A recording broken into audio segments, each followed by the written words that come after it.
Welcome back. In this video we will learn about defer in Golang. Defer allows a function to postpone the execution of a statement until the wrapper function will be completed.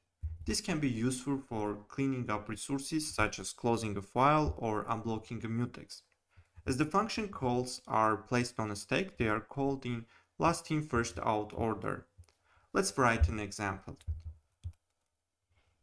The syntax is pretty simple, you're just adding a defer before the function call. In this example, we will get an output high and after by because with defer function we are postponing the execution until the main function ends.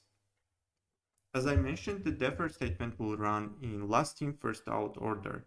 It means if I will call on 3 defer functions, the function will be started from the last one. In this example, as an output I will get 3, 2 and 1. Using defer to clean up resources is very common in Go. Let's first look at the program that creates a file, and we are using defer keyword to terminate the file.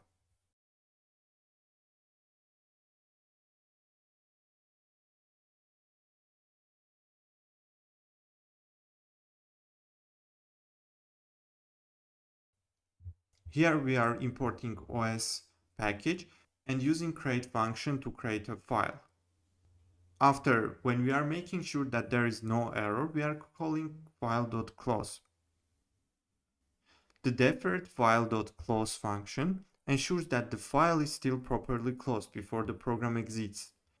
Without defer, you will need to manually call close function before every possible return point, which will be fallable and make the code harder to maintain.